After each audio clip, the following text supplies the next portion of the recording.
There are conditions in relationships. There are. Now, you may have heard love is unconditional. That's true. Love itself is unconditional, but there are conditions in a relationship. There has to be, because otherwise, how do you know if a relationship is healthy or not? Just because you love someone doesn't mean the relationship is necessarily healthy or aligned. If love was enough, relationships would be so much easier. So in this video, we're going to talk about some key things that are necessary conditions to be met in a relationship. I remember a mentor saying to me once, starting that love is not enough. And in my youth, I thought to myself, this person's wrong.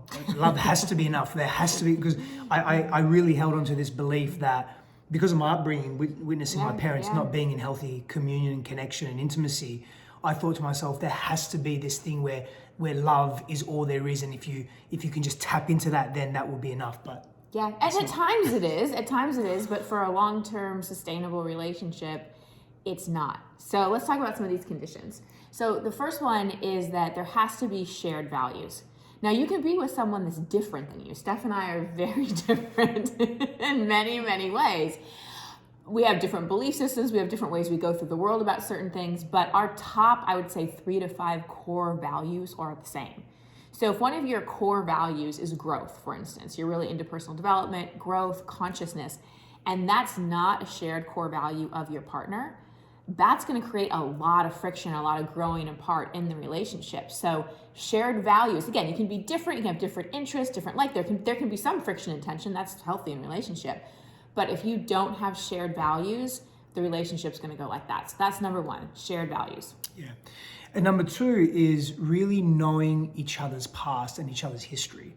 This is imperative. I know what Christine has moved through in her past. I know some of the pain and the trauma that she's experienced. It becomes my responsibility as a devoted partner to her to not only know her stuff, but to know my stuff and to know when she's in a triggered state. This isn't to coach your partner or to know them in a psychoanalytic way. It's to be aware of their trauma and their pain.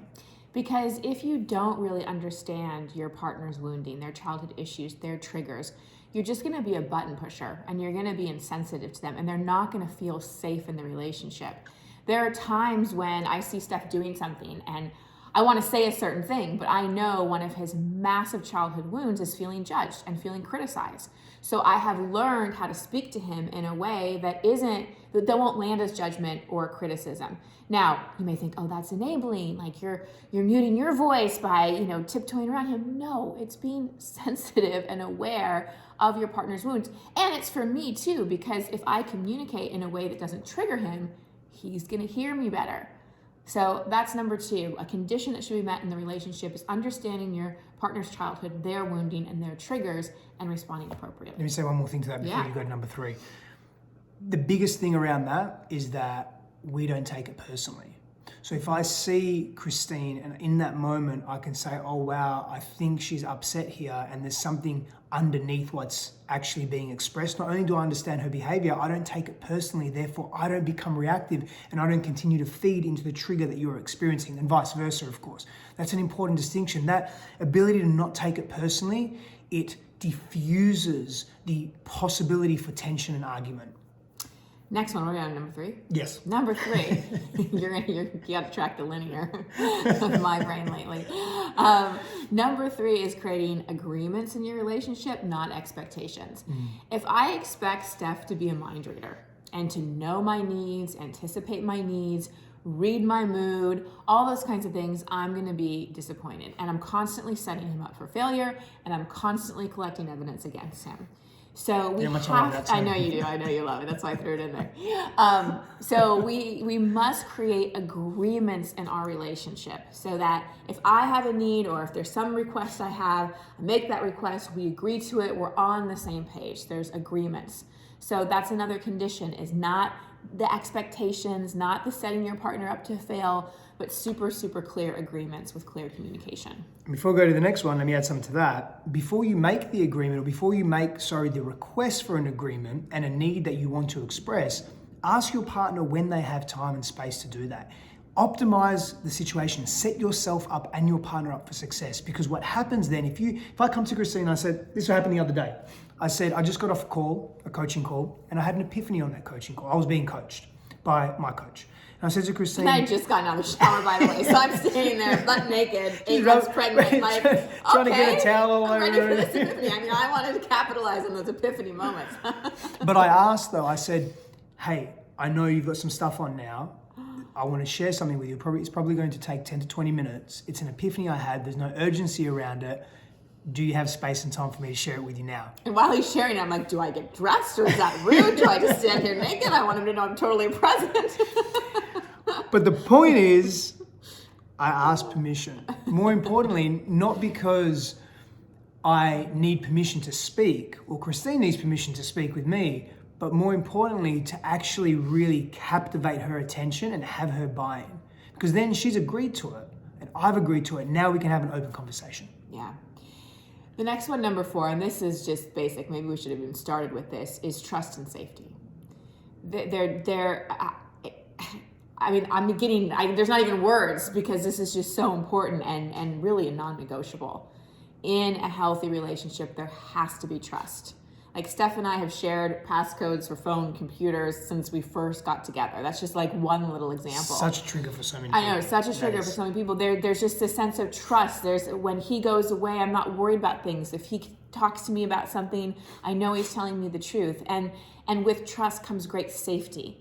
Because when there's safety in a relationship, there's freedom to express. There's freedom to be your total self. I feel like I can show him my total self, let him completely inside my heart, be vulnerable, expose the deepest, darkest parts of me and the lightest, greatest parts of me because there is so much trust and safety. And if that trust and safety has been violated in a relationship, that can sometimes lead to the end of the relationship because that's a huge condition.